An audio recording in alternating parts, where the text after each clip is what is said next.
La discipline. Comment devenir discipliné? Nous parlerons ici de 8 conseils pratiques pour devenir discipliné, pour s'auto-discipliner. Nous commencerons tout d'abord par quoi? Par définir ce que c'est que la discipline.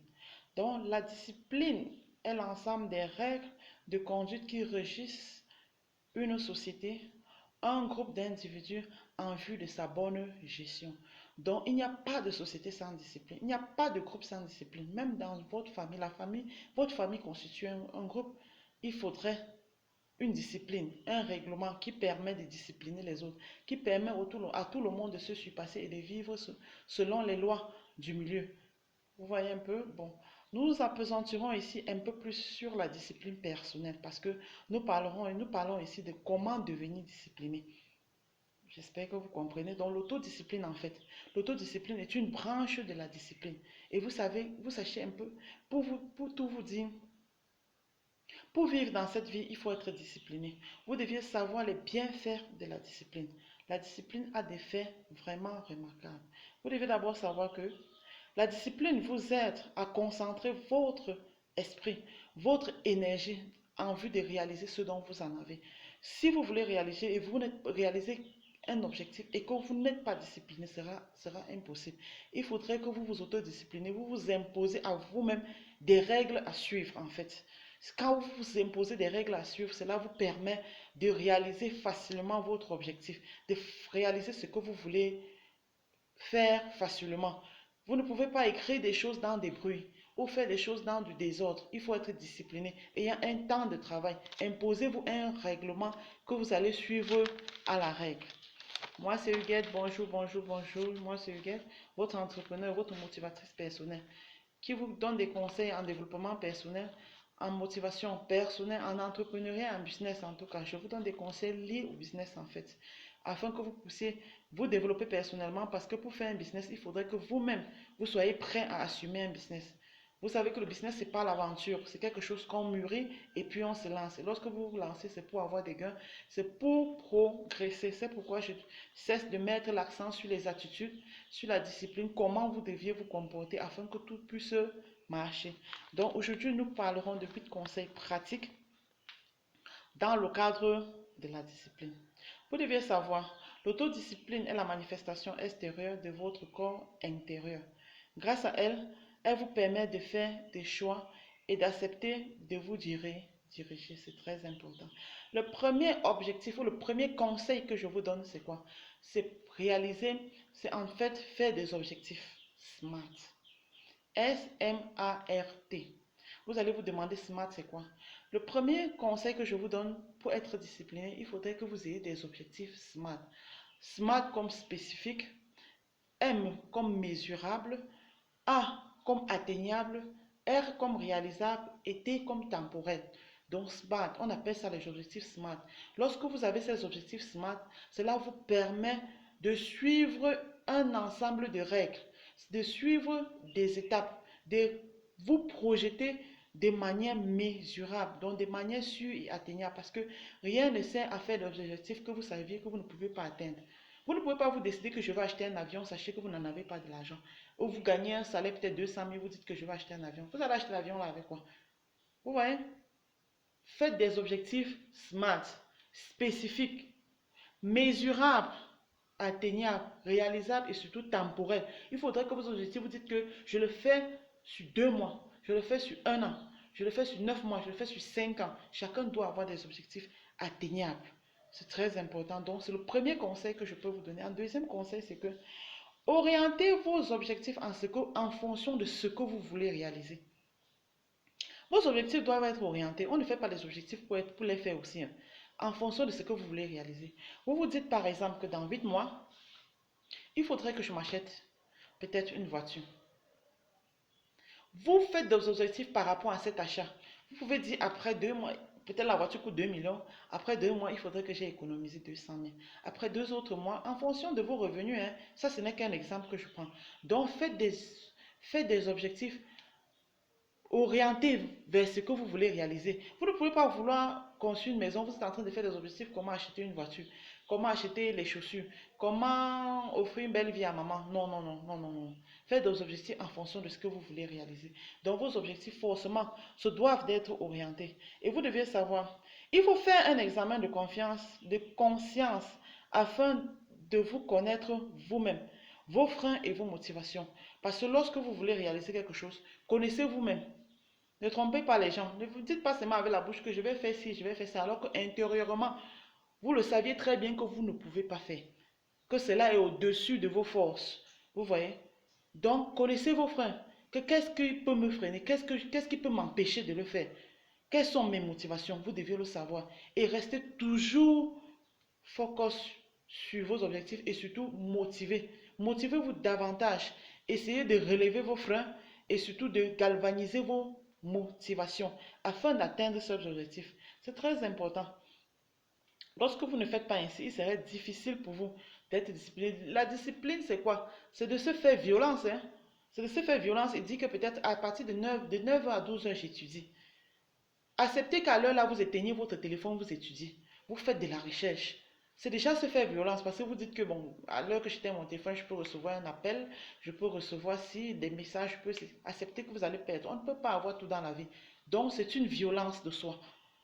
C'est une violence en soi-même parce que vous établissez un certain règlement que vous allez suivre.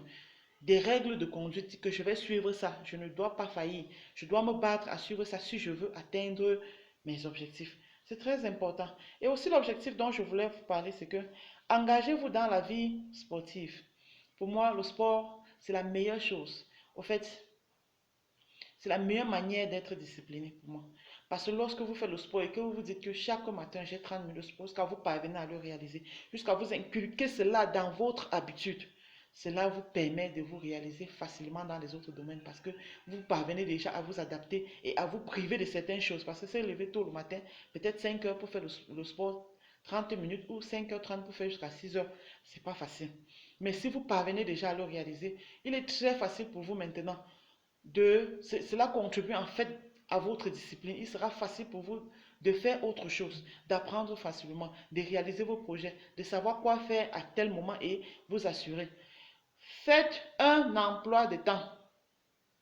L'emploi de temps, en fait, c'est quoi? C'est un document où vous mettez ce que vous allez faire au temps prévu. Vous dites lundi, je fais ci, mardi, je fais ça, mercredi, je fais ça. Vous écrivez ça, vous pouvez mettre dans votre calepin, comme vous pouvez le réaliser sur un bout de papier, qui vous permet de conduire votre journée ou conduire votre période d'objectivité. Faites un emploi de temps, c'est très important. L'emploi de temps vous permet d'être discipliné et respectez-le à la lettre. Dites-vous, je dois respecter cet emploi de temps. Je dois le faire parce que rien de grand ne s'est fait dans le désordre. Rien de fort ne se fait dans le désordre. Lorsque vous vous fixez des objectifs, il vous permet d'être réalisé et réalisable à temps. Très important. L'autre point dont je voulais vous parler, c'est quoi? Arrêtez de remettre à demain. Parce que ce qui nous tue, c'est quoi? On ne parvient pas à être discipliné parce qu'on remet toujours à demain. Qu'est-ce que je n'ai pas pu faire aujourd'hui? Non, demain je le ferai. Non, non, non. Arrêtez de remettre à demain. Sachez que ça, c'est le moment de le faire. Battez-vous à faire ce que vous avez à faire maintenant. Arrêtez de remettre tout à demain. Demain, là, ça ne va pas. Qui vous dit que demain, vous parviendrez à réaliser ça? Et vous le connaissez le lendemain peut être parsemé d'embûches. Si vous avez un objectif à faire ou si vous avez quelque chose à faire, vous avez quelque chose à réaliser, faites-le. Arrêtez de remettre non toujours demain, demain. Après, vous voyez, 1 mois, 2 mois, 3 mois, 4 mois, 5 mois se sont écoulés sans que vous ne réalisez rien. Parce que vous dites toujours que demain, demain, demain, demain, vous priorisez toujours autre chose. Si vous avez déjà arrêté que vous allez faire telle chose, faites-le. Faites-le. Si vous êtes décidé que bon, je ouvre mon entreprise en telle période, faites-le. Déterminez-vous. Arrêtez de remettre à demain. Quand vous remettez à demain, cela vous fauche énormément. Parce que demain, la vie est ainsi faite. Demain ne sera pas la même chose qu'aujourd'hui. Demain, ça peut être un handicap, ça peut être un accident, ça peut être la maladie. Et c'est ces mêmes revenus que vous allez utiliser pour aller vous soigner. Comment allez-vous encore reconstituer ça pendant combien de temps? Alors que si cela vous trouve lorsque vous avez déjà réalisé votre projet, vous vous battrez autrement pour pouvoir atteindre vos objectifs. Donc, c'est très important. Si vous voulez faire quelque chose, arrêtez de remettre à demain. Faites-le et faites-le maintenant. Et n'oubliez pas de suivre vos projets. Très important. C'est pourquoi je parle. Dans les objectifs, j'ai parlé de quoi? De SMART. Le T, c'est temporel. Suivez vos projets. Ne faites pas des projets dont vous ne pouvez pas suivre. Si vous n'êtes pas là pour suivre un projet, réassurez-vous que ce projet est réellement suivi. Ça ne sert à rien de faire des projets et lorsque vous n'êtes pas là, ça tapote sur place ou vous le faites à distance, il n'y a personne pour le suivre. Vous serez dupé à coup sûr. Si vous êtes en Europe et vous voulez réaliser un projet au pays ou en Afrique chez vous, rassurez-vous que ce projet est dans les bonnes mains, que celui à qui vous avez donné, même lorsque vous donnez aujourd'hui à Internet, c'est facile de suivre un projet même à distance. Vous suivez étape par étape. Ne restez pas à croiser vos bras, dire que non, j'ai confié mon projet à mon petit frère, j'ai confié mon projet à peut-être, je sais qui, à un ami, il va gérer cela. Non, non, non. Suivez votre projet, même si c'est un projet de construction. Suivez-le étape par étape. Ayez ce temps chaque jour de demander vous êtes à quel niveau. De venir voir avec vos yeux même. On ne fait pas comme ça. Vous ne pouvez pas rester à distance tout gérer. Non, non, non, non. Restez et restez focalisé sur ce que vous voulez faire. Suivez vos projets. C'est très important. Cela vous permet d'être aussi discipliné. Lorsque vous êtes discipliné, vous savez que chaque jour à 18 h, j'appelle pour demander comment ça se passe. Je veux les photos, je veux les vidéos. Cela vous permet de suivre réellement vos projets. Je vous parlerai aussi d'un plan. Développez votre plan d'action et surtout, il faut développer un plan d'action. C'est ça que je parle de l'emploi de temps. L'emploi de temps participe en fait à votre plan d'action. Lorsque vous faites un emploi de temps, c'est quoi? C'est votre plan d'action. C'est comment vous allez agir. Vous dites, lundi je fais ci, mardi je fais ça, mercredi je fais tel autre.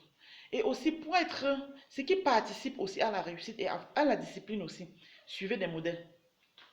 Basez-vous sur des modèles réussite, des modèles de réussite.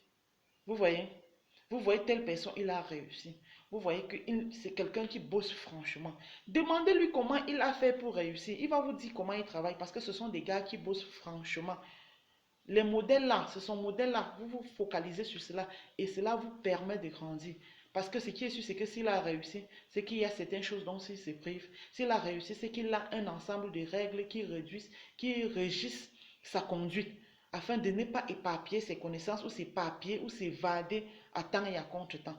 Donc, je vous souhaite vraiment beaucoup de chance. Soyez disciplinés, autodisciplinez-vous et ensemble, vous ferez des grandes choses. Vous atteindrez vos objectifs facilement et vous serez une personne remarquable par votre comportement dans votre société. N'oubliez pas de vous abonner, liker et aussi des suggestions, des encouragements même. J'attends tout dans les commentaires. Abonnez-vous et surtout passez-moi un bon like pour apprécier mes vidéos aussi. J'attends tout vraiment. Et ensemble, restons positifs et disciplinons-nous dans la vie et les autres, nous conseillons ou nous considérons, nous considérerons. C'est très important. Je vous l'offre.